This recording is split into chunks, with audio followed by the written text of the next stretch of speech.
Аалон эдгээр охидыг өөрийнх нь тусламжгүйгээр энэ ертөнцид ганц өдөрч тэсэхгүйг ойлгож Лизагийн ажил дуустал тэтгэвртэй гарах төлөвлөгөөгөө хойшлуулахаар шийднэ. Маргааш өглөө түүнийг модны дэргэд сэргэд Лиза түүнийг ширтээд сууж байв. Аалан эргэн тойрноо харвал бяцхан охин тэднийг ажиглан суух бөгөөд Акира Бэти хоёр хинэн хүчтэйгээ үзэхээр тулалдаж байлаа.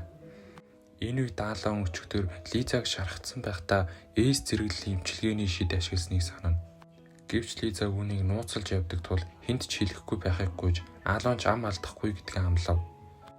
Яг энэ мөчөд Акира Ааланыг дуудаж дараа нь түүнтэй ч бас хүчээ үзхийг хүсэж байгаагаа хэлнэ.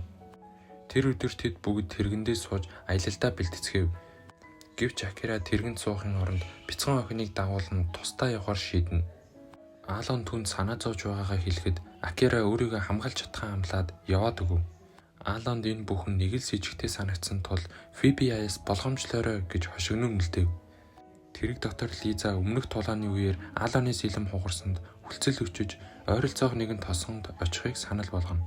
Тэнд түүний найз Нуул гэх гайхалтай дархан амьдардаг аж. Энэ хооронд Ааланы гэрт түүний аав болон Карен нар төлөвлөгөө нь нурсанд бухимдан ярилцаж байлаа. Гүнжрүү дайрсан мангас нохоонууд болон баатрийг хөнөөхөөр ирсэн лууг чухам тэдл явуулсан болж таарав. Тэд хаант улсаас өшөө авахыг хүсэж байгаа аж.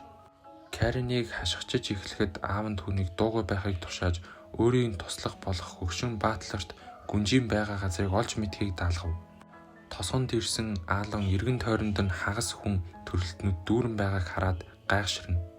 Нуулын гэрт ортол тэрээр шалан дээр ухаангүй хөвтөж байх бөгөөд Лизаг айлгаж орхив. Гэвч тэр зүгээр л шүнжин ажиллаад ядарсандаа унтсан байлаа.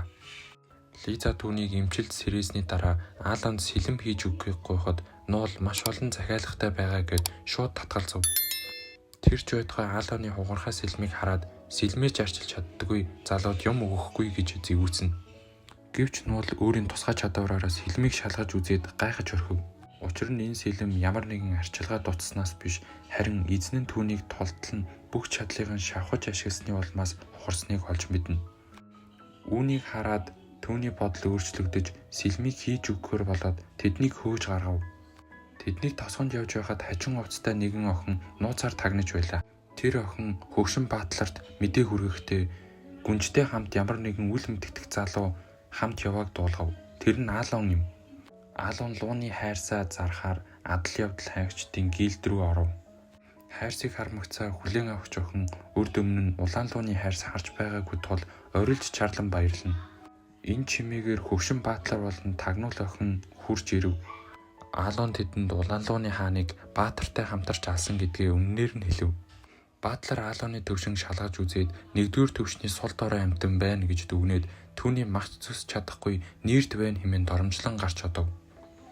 Гэвч тагнуул охин Ааланыг ямар нэгэн зүйл нууж байна гэж сэжгэлсээр байлаа. Маргааш өглөө нь Ааланы шин сэлэм бэлэн болов. Нарийнхан цэнхэр эртээ тэрхүү сэлэм үнэхээр гайхалтай харагдана. Тэд сэлмээ туршихаар өөрөө явах замдаа Нуул яагаад дархан болсон түгээ ярьж өгөв. Тэрээр багада гэр бүлээ алдаж Ванеса гэх одоо эмэгтэй даврагдаж түүнээс дархан болохыг сурчээ. Гэвч Ванеса нэгэн золгүй явдлаар амиа алдсан аж. Ойд явж байхад хөгшин баатлаар дахин гарч ирж тэднийг тагнана. Аалан түүнийг сталкер шиг ажиллахаа болохыг сануулхад тэр даруй зүхтаж одов. Аалан шин сэлмээрийн хэд хэдэн мангасыг төвөггүй устгаж туршиж үзв. Гэтэл гинэт Аалан зогсон шидэд мэлмийг ашиглан агаарт байсан үл үзэгдэх шидийг зүсэж орхив. Тэнд Ванесыг хөнөөсөн авраг том мангас болох бар чонны холимог унтаж байлаа. Үүнийг харсан Нуул айдас өшөө авалтандаа автан Ааланыг түүнийг устгаж алахыг шаардав. Нуул өнгөрсөн үеэ санана. Ванеса түүнийг аварсан ч маш хүйтэн хүндий харьцдаг байж. Өдөр шөнөжин сэлэм давтаж Нуулыг анхаардаггүй байсан ч Нуул түүний анхаарлыг татах гэж бүхнийг хийдэг байв.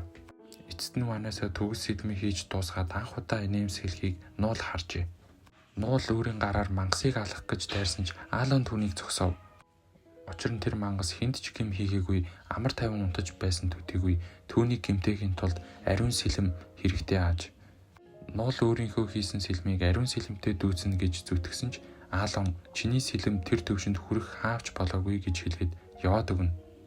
Оройн Аалан гүнж Лизагаас энэ тосгонд ирсэн жинхэнэ зорилгыг нь асуугаад Лиза үннийг хэлв. Тэд армийн генералынхаа үхлийг мөрдөхөөр ирсэн байж юр бусын зүйл нь гэвэл алуурчин генералын толгойг аваад биеийг нь үлдээсэн бөгөөд ямар ч уул мөр үлдээгээгүй яаж. Үүнийг тэд чөтгөрүүдийн ажил байж магадгүй гэж шижиглэж байв. Төгсгөлд нь ойд байсан тагнуул охин Алоныг яаж өөрийнх нь хийсэн үл үзэгдэх саадыг тийм амархан устгасанд гайхаж Батлерт мэдээ хүргэнэ. Батлер энэ тосгоноос залхсан тул тагнуул охинд гүнж болон нуул хоёрыг хөнөөхийг тушааснаар энэ хэсэг өндөрлөв. Ингээд энэ удаагийн бичлэг өндөрлөж байгаа тул лайк болон subscribe дарахаа мартаваа.